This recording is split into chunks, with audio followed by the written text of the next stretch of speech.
Hello guys, this is महिमा गुप्ता। आज मैं आप सबके लिए लाई हूँ केमिस्ट्री का chapter number 1, some basic concepts of chemistry. Last video में हमने देखा था कि केमिस्ट्री क्या होती है।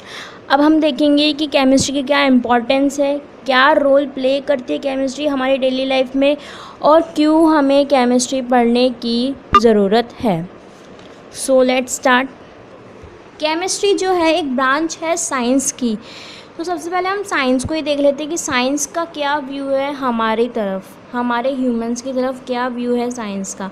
साइंस क्या चाहती है? साइंस ये चाहती है कि हमारे ह्यूमन एफर्ट्स क्या हो, कंटिन्यू रहे, चलते रहे। ह्यूमन एफर्ट्स माने नॉलेज। हम ह्यूमन जो है नॉलेज को गेन कर सकते हैं, नॉलेज इकट्ठा कर सकते हैं। और अगर हम उस नॉलेज को सिस्टमटाइज वे दे दें, सिस्टमटाइज वे में नॉलेज को सिस्टमटाइज कर लें, तो हम नेचर को डिस्क्राइब और अंडरस्टैंड कर सकते हैं। ये हमारी साइंस का व्यू है। अब आप सोच रहे होंगे कि सेम थिंग आर्ट्स में भी होती है। आर्ट्स में भी हम नॉलेज को इकट्ठी करते हैं और नेचर को समझते हैं, आसपास के जगहों को समझते हैं, लेकिन इधर हम नॉलेज की बात नहीं कर रहे हैं, इधर हम सिस्टमटाइज नॉलेज की बात कर रहे हैं, जो कि बहुत ही डिफरेंट टाइप है।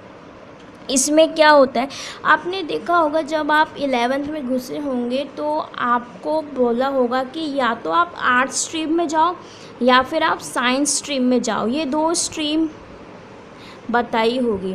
तो आर्ट्स में क्या होता है, अगर ब्लैक बोर्ड पर आप कुछ ड्रॉ करते हो, ऐसे ही कुछ भी रफली ड्रॉ करते हो, तो वो हो गई आर्ट्स। लेकिन अगर आप उसको नाम दे दो, जैसे आपने कुछ रफली ड्रॉ किया, आपने बोला ये कर्व है, आपने स्ट्रेट लाइन ड्रॉ करी और बोली कि ये एक स्ट्रेट लाइन है, आपने डबल स्ट्रेट लाइन ऊपर नीचे ड्रॉ करी, तो आपने बोली ये पैरेलल लाइन है। तो ये क्या हो गया? ये हो गया साइंस।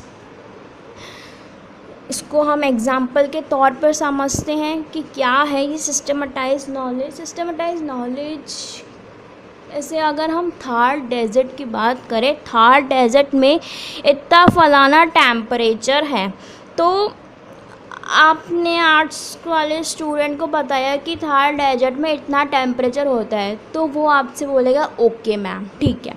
लेकिन वहीं पर ही आप साइंस के स्टूडेंट को बोलेंगे कि थार डेजर्ट में इतना टेम्परेचर है, देन आपके तरफ एक क्वेश्चन आएगा कि इतना टेम्परेचर क्यों है वहाँ पर, ऐसा क्या है जिसकी वजह से इतना टेम्परेचर है।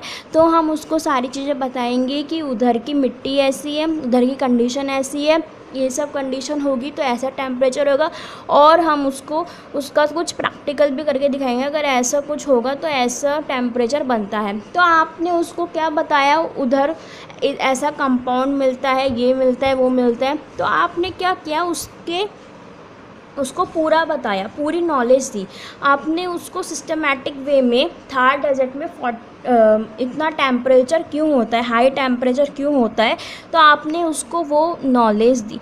तो ये होती है सिस्टमटाइज नॉलेज। अगर नॉलेज को हम सिस्टमटाइज कर लें तो हम नेचर को डिस्क्राइब और अंडरस्टैंड करते हैं, और यही साइंस का व्यू है। तो हमारी कन्वीनियंसी के लिए साइंस जो है वो सब डिवाइड हो गई डिफरेंट ब्रांचेस में, chemistry, biology, zoology, physics etcetera, और भी बहुत सारे ब्रांचेस में। उसमें जो केमिस्ट्री है, केमिस्ट्री जो है एक साइंस की ब्रांच है जो कि स्टडी करती है composition of matter, properties of matter and interaction of matter. Means chemistry is a branch of science which study composition of matter, properties of matter and interaction of matter, and it also play a central role in science. It interconnect other branches of science. जो chemistry है वो central role play करती है और other branches जो science है उनको interconnect करती है। और जो केमिस्ट्री से जो केमिस्ट होते हैं उनका जो इंटरेस्ट है, उनकी जो रुचि है, सबसे ज़्यादा रुचि किस में है कि कैसे केमिकल ट्रांसफॉर्मेशन अकर हो रहा है। अगर ये कंपाउंड है, ये इससे मतलब हमने दो एटम को मिलाया और हमको ये एक मॉलिक्यूल, एक कंपाउंड मिला, तो इसमें ये केमिकल प्रॉपर्टीज़ थी, लेकिन अब उसमें कुछ केमिकल प्रॉपर्टीज़ चेंज हो गई है। तो केमिकल ट्रांसफॉर्मेशन जो अकर हुआ है वो कैसे हुआ, ये इसमें केमिस्ट की सबसे ज़्यादा रुचि है। अब केमिस्ट्री सेंट्रल रोल कैसे प्ले करती है साइंस में, कैसे अदर ब्रांचेस ऑफ साइंस को जोड़ती है। तो इसका अपन एग्जांपल देख लेते हैं। जैसे बायोलॉजी है, बायोलॉजी में जो सुक्रोज़ है वो फ्रक्टोज और ग्लूकोज से मिलके बना है। तो इसको अगर हमें बताना है कि कैसे बना है तो हम क्या लिखेंगे, इसके केमिकल रिएक्शन की। ग्लूकोज फ्रक्टोज को अगर हम एक साथ रखते हैं तो उसमें क्या होता है, अगर हम उसमें एक कुछ डालें तो ये सुक्रोज बन जाता है। आरएनए जो है वो कन्वर्ट होता है डीएनए में।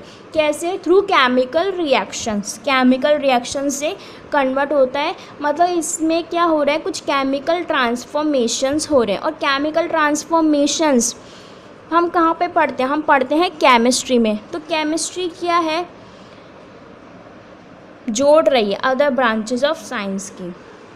नाउ अब हमने ये देख लिया कि साइंस का क्या व्यू है, साइंस की डिवाइड हुई है अदर ब्रांचेस में, और केमिस्ट्री क्या है। सो अब हम ये देखेंगे कि what is the role of chemistry in daily life. Chemistry का क्या रोल है डेली लाइफ में। हमने ये देखा कि जो केमिस्ट है उसकी रुचि है केमिकल ट्रांसफॉर्मेशन में। तो केमिकल ट्रांसफॉर्मेशन माने केमिकल प्रॉपर्टीज़ चेंज हो रही है। तो ये केमिकल प्रॉपर्टीज़ की क्या इम्पोर्टेंस है, तो अब हम देखते हैं कि केमिकल प्रॉपर्टीज़ जो है हमारी डेली लाइफ में इतने सारे हमारे एरियाज़ हैं जिसमें हमको बहुत हेल्प करती है। जैसे कि weather pattern, functioning of brain, brain की फंक्शन करने में केमिकल प्रॉपर्टीज़ हेल्प करती है। Operation of computer, chemical manufacturing industries जो केमिकल मैन्युफैक्चर करती है industries, fertiliser, alkali acid, salt, dyes, polymer, drug, soap, detergent, metal, alloy, inorganic and organic chemicals जिसमें आजकल के नए मटेरियल्स भी हैं। तो ये सब क्या है, इसमें एक सॉल्ट आ रहा है, सोप आ रही है, डिटर्जेंट आ रहे हैं। ये आजकल की बहुत वो बन गई है कॉमन नीड, इनके बिना तो हम बिल्कुल रह ही नहीं सकते। और ये बहुत बड़ा कंट्रीब्यूशन देती है हमारी नेशनल इकोनॉमी में।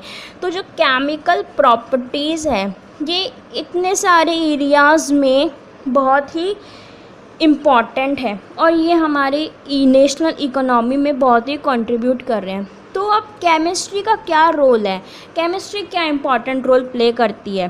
केमिस्ट्री जो है वो हमें ह्यूमन नीड जो है फूड के लिए उसको पूरी करती है, और जो हेल्थ केयर प्रोडक्ट्स हैं और अदर मटेरियल्स हैं उनको फुलफ़िल करती है। मतलब सीधी सी बात है, केमिस्ट्री का एम यही है कि जो ह्यूमन की लाइफ है उसकी क्वालिटी को क्या करे, इम्प्रूव करे। अब कैसे फूड की रिक्वायरमेंट पूरी करती है। पहले हम चूल्हे पर खाना बनाते थे। चूल्हे पर क्या होता था, चूल्हे में लकड़ियाँ जलाते थे तो धुआं अपनी सांस के अंदर जाता था, तो खाना बनाना बहुत मुश्किल होता था। लेकिन आजकल चूल्हे को रिप्लेस कर दिया है सिलेंडर्स ने। सिलेंडर में क्या होता है, गैस जो है वो कंप्रेस होकर थोड़ी सी किसमें होती है, गैस कंप्रेस होकर थोड़ी सी लिक्विड फॉर्म में होती है, जिससे कि अपन सिलेंडर के तौर पर उसको यूज़ करते हैं। तो ये सब क्या है, ये सब हमें केमिस्ट्री की बदौलत मिला है। हेल्थ केयर प्रोडक्ट में सबसे हेल्थ केयर प्रोडक्ट और जितने भी अदर मटेरियल है, जैसे कि for example large scale production में हो रहा है फर्टिलाइज़र्स का, वैरायटी ऑफ फर्टिलाइज़र प्रोड्यूस हो रहे हैं, इम्प्रूव वैरायटी ऑफ पेस्टिसाइड और इंसेक्टिसाइड्स का प्रोडक्शन हो रहा है। इनमें हेल्थ केयर प्रोडक्ट जैसे कि life saving drugs, cancer therapy में काम आने वाले सिस्प्लेटिन एंड टैक्सोल, और एड्स विक्टिम को हेल्प करने वाले AZT एजिडोथाइमिडीन, ये सब जो है ये हम आइसोलेट करते हैं either from plant and animal source, और हम इसको सिंथेटिक मेथड से क्या करते हैं, प्रिपेयर करते हैं लेबोरेटरी में या फिर इंडस्ट्रियल लेवल पर। गाइस ये जो सिस्प्लेटिन एंड टैक्सोल और AZT एजिडोथाइमिन, ये बहुत ही कंपटीशन एग्ज़ाम में पूछा जाता है। कैंसर थेरेपी में कौन सा लाइफ सेविंग ड्रग काम में आता है, सिस्प्लेटिन एंड टैक्सोल, और एड्स विक्टिम में जो हेल्प करता है वो है AZT एजिडोथाइमिडीन। गाइस ये इसको आप याद कर लो, ये बहुत ही इम्पॉर्टेंट है। गाइज़ मैं आप सबको बताना चाहती हूँ, अभी मैंने बोला कि कंपटीशन लेवल में इम्पॉर्टेंट है, तो मैं चाहती हूँ कि अगर आप अभी से कंपटीशन की तैयारी करें तो ज़्यादा बेटर होएगा। कंपटीशन में मतलब इतनी वैसी वाली कंपटीशन की तैयारी करने की कोई आवश्यकता नहीं है, अभी से अभी आप 11th में ही ध्यान दें। लेकिन अगर आप जो 11th पढ़ रहे हैं उसी में अगर आपको कुछ मिलता है कि ये कंपटीशन लेवल पर आने वाला ये है, तो उसको बुलेट मार्क करके उसी टाइम ही याद कर लो, तो आगे जाकर जब आप कंपटीशन की तैयारी करोगे अलग से तो आपको लोड नहीं होगा ना। हम आगे चलते हैं। अब जो अगर हम केमिकल प्रिंसिपल्स को अच्छे से समझ लें तो हमारे लिए पॉसिबल हो जाएगा कि हम डिज़ाइन कर सकें और सिंथेसाइज कर सकें नए मटेरियल जिनमें मैग्नेटिक प्रॉपर्टीज़ हो, इलेक्ट्रिक प्रॉपर्टीज़ और ऑप्टिकल प्रॉपर्टीज़ हो, जिससे हमें क्या होगा, super conducting ceramic poetry arts के प्रोडक्शन होएगा, कंडक्टिंग पॉलीमर्स बना सकेंगे, ऑप्टिकल फाइबर्स बना सकेंगे, और जो सॉलिड स्टेट डिवाइसेस है उनका लार्ज स्केल में मिनिएचराइजेशन कर सकेंगे, जिससे क्या होगा, जो हमारी लाइफ की क्वालिटी है वो इम्प्रूव होगी। मतलब केमिस्ट्री का इम्पॉर्टेंट रोल यही है कि हमारी लाइफ की क्वालिटी क्या हो, इम्प्रूव हो। तो अगर हम केमिकल प्रॉपर्टीज़ को अच्छे से समझें, बेटर अंडरस्टैंडिंग हो हमारी केमिकल प्रॉपर्टीज़ की, तो हम ये सब चीज़ें क्या कर सकते हैं, प्रोड्यूस कर सकते हैं। रिसेंट ईयर्स में केमिस्ट्री जो है एनवायरमेंटल डिग्रेडेशन से टैकल करने में काफ़ी हद तक सक्सेसफुल रही है। जैसे कि हम देखें, पहले क्या था, CFC रेफ्रिजरेंट्स, जैसे कि CFC है जो कि ओजोन डिप्लीशन के लिए रेस्पॉन्सिबल है, उनके सेफर अल्टरनेटिव्स बन गए हैं। और जो केमिस्ट है उसका सबसे ज़्यादा जो मैटर ऑफ ग्रेव कंसर्न है वो है एनवायरमेंटल प्रॉब्लम, जैसे कि green house gases, for example methane, CO2, इन सब से डीलिंग करना कि हम कैसे मतलब साइंस का यूज़ करें लेकिन एनवायरनमेंट को नुकसान पहुंचाए बिना हम साइंस को यूज़ कर लें। तो ये केमिस्ट का सबसे important matter of grave of concern है कि हम एनवायरमेंटल प्रॉब्लम पर सबसे पहले एनवायरमेंटल प्रॉब्लम को सबसे पहले टैकल करें। और जो फ्यूचर जनरेशन के जो केमिस्ट हैं उनके लिए एक चैलेंज है कि वो बायोकेमिकल प्रोसेस को समझें, एंजाइम्स का यूज़ करें large scale production of chemicals के लिए, और जो नए एक्जॉटिक मटेरियल है उनको सिंथेसाइज करें। तो ये जितने भी ये सब है, ये एक चैलेंज है फ्यूचर जनरेशन के केमिस्ट के लिए। जैसा कि अपन को पता है इंडिया एक डेवलपिंग कंट्री है, तो हमें ज़रूरत है, इंडिया भी डेवलप नहीं हुआ है, अभी वो डेवलपिंग है, मतलब डेवलप हो रहा है। तो हमें अभी ज़रूरत है कि हमें टैलेंटेड और क्रिएटिव केमिस्ट मिले और इन सच चैलेंजेस को वो क्या करें, एक्सेप्ट करें।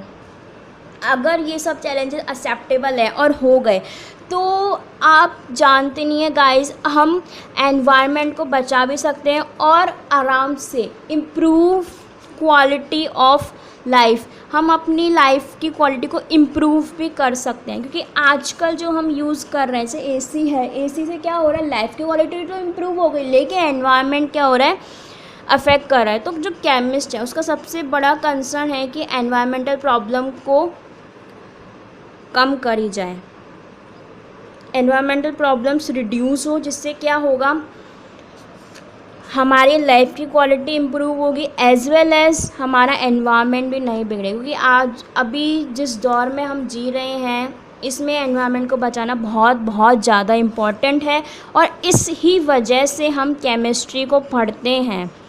11th क्लास में हमको केमिस्ट्री इसी वजह से पढ़नी होती है, जिससे कि अगर आगे आने वाले जो केमिस्ट है वो सब इन चैलेंजेस को एक्सेप्ट करेंगे और एनवायरमेंटल प्रॉब्लम से जो प्रॉब्लम हो रही है, एनवायरनमेंट को जो प्रॉब्लम दे रहे हैं ऐसे केमिकल, उनके सेफ़र अल्टरनेटिव्स लाएंगे। थैंक यू गाइस, ये तो चैप्टर नंबर 1 का इंट्रोडक्टरी पार्ट था। नाउ नेक्स्ट लेक्चर में हम मैटर से स्टार्ट करेंगे जो कि होएगा एग्जामिनेशन पॉइंट ऑफ व्यू से। Thank you guys. अगर आपको अच्छा लगे तो लाइक करिएगा और मुझे फीडबैक देना बिल्कुल नहीं भूलें। Thank you.